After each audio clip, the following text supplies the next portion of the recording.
அஸ்ஸலாமு அலைக்கும் வரஹ்மத்துல்லாஹி வபரகாத்துஹு.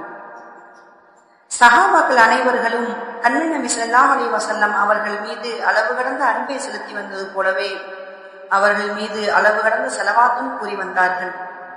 அதை கண்மணி நபி ஸல்லல்லாஹு அலைஹி வஸல்லம் அவர்கள் பெரிதும் விரும்பினார்கள்.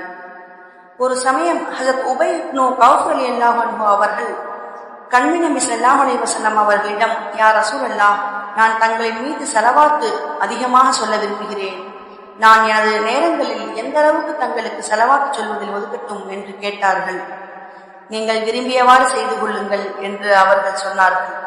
4 ஒரு பகுதியை ஒதுக்கட்டுமா என்று அந்த சஹாபி கேட்டார்கள். அதற்கு கண்மணி நபி ஸல்லல்லாஹு அலைஹி வஸல்லம் அவர்கள், நீங்கள் விரும்பியவாறு செய்து கொள்ளுங்கள், இருப்பினும் மேலும் அதிகரித்தால் உமக்கு நல்லது என்று பதிலளித்தார்கள்.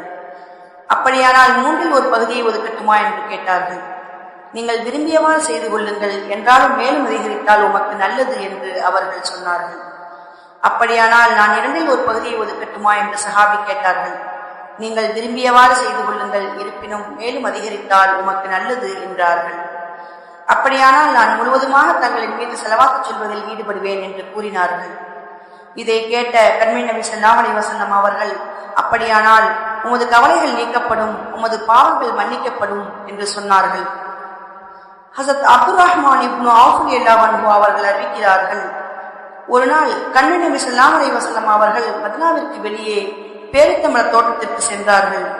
உள்ளே சஜ்தாவில் திளைத்து விட்டார்கள். கண்மணி நபி ஸல்லல்லாஹு அலைஹி வஸல்லம் அவர்கள் சஜ்தா முடிந்து எழுந்ததும் பேசிக்கொள்ளலாம் என்று எதிர்பார்த்து அமர்ந்து கொண்டேன். ஆனால் கண்மணி நபி ஸல்லல்லாஹு அலைஹி வஸல்லம் அவர்களின் சஜ்தா நீளமாக இருந்தது. ஒரு கால் கண்மணி நபி ஸல்லல்லாஹு அலைஹி வஸல்லம் அவர்களின் ரூஹ் பறிக்கப்பட்டு விட்டதோ தெரியவில்லையே என்று எனக்கு சந்தேகம் ஏற்பட்டு நான் கண்மணி நபி ஸல்லல்லாஹு அலைஹி வஸல்லம் அவர்களின் கையை பிடித்து பார்க்கலாமா என்று யோசித்தேன். நீண்ட நேரம் கழிந்த பிறகு கண்மணி நபி ஸல்லல்லாஹு அலைஹி வஸல்லம் அவர்கள் சஜிதாவில் இருந்து தலை தூக்கிய போது சந்தோஷத்தின் அடையாளங்கள் அவர்களின் முபாரக்கான முகத்தில் மலர்ந்து கொண்டிருந்தன. யா ரசூலல்லாஹ், என்றுமே காணாத நிகழ்வு இன்று காணுகிறேன். இவ்வளவு நீண்ட சஜிதா இதற்கு முன் தாங்கள் செய்ததில்லையே என்று வியப்புடன் வினவினேன். மேலும் தாங்களின் ரூஹ் பறிக்கப்பட்டதோ என்று எண்ணும் அளவிற்கு ஆகிவிட்டதே, இதற்கு என்ன காரணம் என்று கேட்டேன். அதற்கு கண்மணி நபி ஸல்லல்லாஹு அலைஹி வஸல்லம் அவர்கள், உண்மை நிலை என்ன தெரியுமா? இப்போதுதான் என்னிடம் ஹஸரத் ஜிப்ரீல் அலைஹிஸ்ஸலாம் அவர்கள் வருகை தந்து கீழ்கண்ட விஷயத்தை அல்லாஹு தஆலா கூறியதாக சுப செய்தி சொன்னார்கள். ஒரு மனிதன் தங்களின் மீது ஒரு முறை ஸலவாத்து சொன்னால் நான் அவன் மீது ரஹ்மத் பொழிவேன்.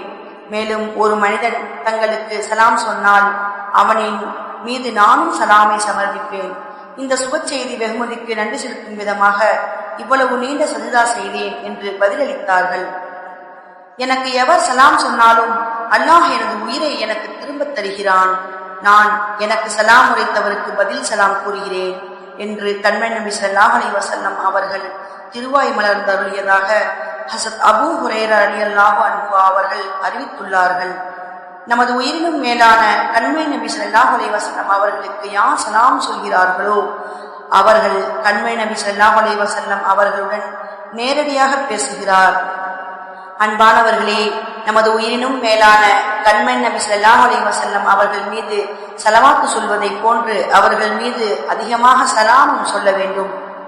உதாரணத்திற்கு சில சலாம் சொல்லும் முறைகள்: அஸ்ஸலாமு அலைக யா ரசூலல்லாஹ், அஸ்ஸலாமு அலைக யா ஹபீபல்லாஹ், அஸ்ஸலாமு அலைக யா ரஹ்மத்தன் லில் ஆலமீன், அஸ்ஸலாமு அலைக யா ஷஃபீஅன் லில் முத்னிபீன். நமது உயிரினும் மேலான கண்மணி நபி ஸல்லல்லாஹு அலைஹி வஸல்லம் அவர்கள் மீது அதிகமாக சலாம் சொல்லி அல்லாஹ் ரசூலின் பரக்கத்தான சலாம்களை பெற்றுக்கொள்ளும் பாக்கியசாலிகளாக அல்லாஹ் நம்மை ஆக்கி அருள் புரிவானாக. ஆமீன். ஸலவாத்தின் சிறப்புகளையும் அதன் மேன்மைகளையும் அறிந்துவிட்டீர்கள். இனிமேல் நமது உயிரினும் மேலான கண்மணி நபி ஸல்லல்லாஹு அலைஹி வஸல்லம் அவர்கள் மீது அதிகமாக ஸலவாத்தும் சலாமும் உரைப்போம். அவர்கள் மீது ஸலவாத்து ஓதுவதை வளமையாக்கிக் கொள்ளுங்கள். குறிப்பாக காலை மாலை 100 முறை தவறாமல் ஸலவாத்து ஓதிவிடுங்கள்.